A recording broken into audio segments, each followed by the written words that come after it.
Lemon in the middle portion, Skyshack and Big Lagoon. Skyshack regains the lead and finally close finish.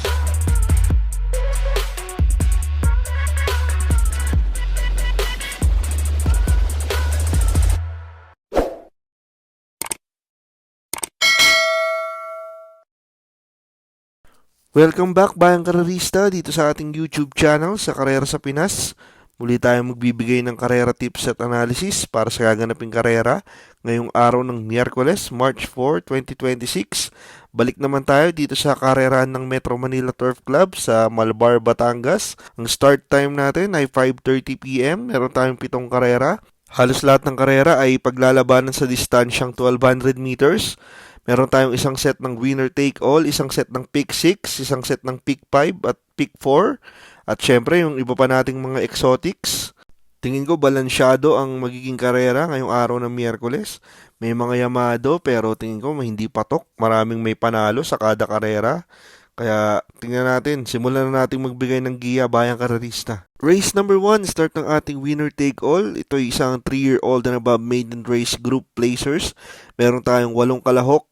Dito single agad ako, yung couple entries 6 and 6A, Callao Cave and Merlo Cave Falls. Kagabayan ni Jeric Pastoral at ni John L. Santiago. Mas tinitignan ko dito yung 6A na si Merlo Cave Falls. Ito lasaran niya last February 18 dito rin sa Metro Turf. Nagtalayan ng 1 minute 15.6 seconds kung saan nasigundo siya kay Miss Bo. Ito na yamado to nung nakaraan baka nanibago lang. Baka ngayon nakapag-adjust na to. Tingin ko ngayon ipapakita na nito yung galing niya. Ito naman yung couple entry niya si Callao Cave. Pumang-apat din doon sa karera na yun. Nagtala ng 1 minute 17.2. Pero mas inaasahan ko dito yung couple entry na 6A si Merlo Cave Falls. Siya may best time dito. Knowing na first run niya pa lang yun, baka mag-umento. Kaya single ko na yan. Good luck bayang karerista. Race number 2 na tayo. Start ng ating pick 6. Isang Pilracom rating based handicapping system class 4. 42-56 split. Meron tayong 8 kalahok. Ang first choice ko dito yung numero 1 si Primavera. Gagabayan ni Boji Henson. Ito last run niya last February 21. Dito rin sa Metro Turf. Nasigundo yan. Nagtalayan ng 1 minute 29.6 seconds sa 1400 meters kay Bohemian. Ito maganda na pinakita nung nakaraan Nayamado to pero segundo lang dumating na dikit kay Bohemian. Sabay sila nagpaparemate nun Atrasado lang tingin ko sa numero ngayon, nasa loob. Pero nung nakaraan, ganun din baka ngayon, madiskartean ni Boji, maipwesto niya, mailabas na agad to. Tingin ko, malaki ang panalo nito, mababa na din sa laban to Ang second choice ko naman dito, yung couple entry 6 and 6A, Etnad and Luke Skywalker. Si Etnad, gagabayan ni Ona Baldonido. Ito last run niya, last February 18, dito rin sa Metro Turf. Nagtalayan ng 1 minute 14.4 sa 1200 meters kung saan nanalo siya. Tinalo niya si Blue Thunder. Ito galing sa panalo pero tingin ko masyado nang malakas yung laban niya dito. Pero may tsamba pa rin yan. Presibo din naman yung panalo niya nung nakaraan. Pero ang tinitignan ko dito yung couple entry niya si Luke Skywalker. Gagabayan naman ni JC De La Cruz. Ito last February 18 dito rin sa Metro Turf. Nagtala naman niya ng 1 minute 14.6 sa 1200 meters kung saan nasigundo siya kay Dorian. Ito lakas ng laban nung nakaraan si Dorian yung kalaban nito Siya yung nakikipaglutsaan kay Dorian nun pero segundo ba rin siya dumating. Tingin ko dito pwedeng siya yung magdala ng marcha at makatapos. Tingin ko malaki ang panalo nito.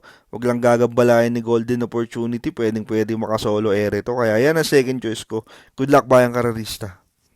Race number 3 na tayo. Start ng ating pick 5. Isang Pilracom rating based handicapping system class 5. 17-41 split. Meron tayo ulit 8 kalahok. Itong first choice ko, yung numero 5 si Popoy N. Basha, gagabayan ni JV Bakaykay. Ito last February 18, dito rin sa Metro Turf. Nagtalayan ng 1 minute 16 seconds at 1200 meters. Kung saan pumangatlo siya sa karera nila Make a Difference at Marengo. Ito inaabot lang to nung nakaraan Labas na to, tingin ko. Sadyang inaabot lang at mas malakas yung dating ni Make a Difference noon Ngayon, binalik na kay JB Bakaykay ang renda, mas gamay ni Jeff to Tingin ko, baka ngayon manalo na to. Ang second choice ko naman dito, yung numero 6 na si Marengo. Kagabayan naman ni Christian Pilapil. Ito last run niya, last February 25 sa PJC. Nagtala ng 1 minute 15.8 seconds sa 1200 meters kung saan pumanglima siya sa karera nila Super Tatiana at Mr. Manillennial. Last run niya dito sa Metro Turf, last February 18, nagtala ng 1 minute 15.6 seconds sa 1200 meters kung saan nasigundo siya kay Make a Difference. Ito naman last run niya dito sa Metro Turf, doon din sa karera nila Make a Difference at Popoy and Basha. Siya yung nasigundong dikit doon eh. Tingin ko malaki din ang panalo nito. Ang problema lang, baka una makipagsabayan kay French Letter, baka mag-ubusan sila sa unahan. Pero pwede namang isunod to. Malaki din ang panalo kung sakasakali, kaya yan ang second choice ko. Good luck bayang karerista. Race number 4 na tayo. Start ng ating pick 4 is ang Pilracom rating based handicapping system class 3, 57 to 70. Meron tayong ulit 8 kalahok. Ito magandang karera to, puro dekalibreng kabayo. Ang first choice ko dito yung numero 7 si Iron Edge, gagabayan ni O'Neil Cortez.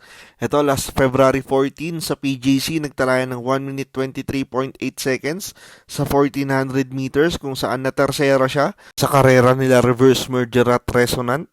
Last run yan sa 1200 meters dito sa Metro Turf last January 7. Nagtala naman niya ng 1 minute 10.6 seconds. Kung saan nanalo siya, tinalo niya si Mutya ng Pasay. Ito, ang laki ng inumento last run eh. Mabibigat yung nakalaban niya sila Reverse Merger pero tersero dumating. Baka pa umento na yung takbo nito. Tingin ko siya horse to beat dito. Kayang-kayang sumunod nito. Pabor sa kanya kung may maglulutsahan sa unahan. Kaya yan ang first choice ko. Ang panigundo ko naman dito yung numero 2 na si King James, gagabayan ni Albert Serios. Ito last February 22 dito sa Metro Turf. Nagtalayan ng 1 minute 28 seconds sa 1400 meters kung saan pumang-apat lang siya sa karera nila This Old Art of Mine at Unchained Melody. Pero may best time niya sa 1200 meters dito sa Metro Turf na ginawa niya last December 3 na 1 minute 12.4 seconds. Ito nung nakaraan parang di nadala nito yung alarm clock niya eh. Actually, tatlo sila nun na pare-parehas walang alarm clock. Tingin ko ngayon, baka gising na sa katotohanan to ngayon, ito pwede magdala ng marcha dito. Kung walang gagambala sa kanya, kaya tumapos na ito. Ang malaking tanong lang dito, kung may dala ng alarm clock ngayon. Kayo na bahala, bayang karerista. Good luck. Race number 5 na tayo, last daily double plus 1, isang Pilracom rating based handicapping system class 5, 17 to 41 split. Meron tayo ulit 8 kalahok. Dito ang first choice ko ito, baka deado pa to dito, pero pwedeng mayamado rin. Numero 4 Tenacity, gagabayan naman ni John Alvin Guse. Ito last February 21, dito rin sa Metro Turf. Nagtalayan ng 1 minute 34.4 sa 1400 meters kung saan pumanglabing isa lang siya sa karera nila Ice Angel at Johnny Bunny. Last run niya sa 1200 meters last January 9. Nagtalayan ng 1 minute 15 seconds kung saan pumang-apat siya sa karera nila Donya Chiche at Lame the Ghost. Ito na yung mga tutunong nakaraan pero hindi nagpakita. Feel ko naging factor yung pagkakasandwich niya paglarga, paglabas. Hindi na pinilit ni Alvin ni una Ngayon, maiksi yung karera. Tingin ko kung makalabas ng maganda, tingin ko kung ilalaban, pwedeng tumapos to. Kahit nandyan si King Hans, tingin ko kung laban to. Kahit bumanat sa kanya si King Hans, wala. Malaki pa rin ang panalo. Kaya yan ang first choice ko. Ang panigundo ko naman dito yung numero 7 si Chiller, kagabayan ni RC Baldonido. Ito last February 21 dito rin sa Metro Turf. Doon din sa karera nila Ice Angel at Johnny Bunny, nagtalayan ng 1 minute 32.6 seconds sa 1400 meters kung saan pumangwalo naman to. May best time yan sa 1200 meters na ginawa niya last November 19 na 1 minute 14. Ito wala pang pinapakita lately, lagi bumibenta to pero parang kulang pa.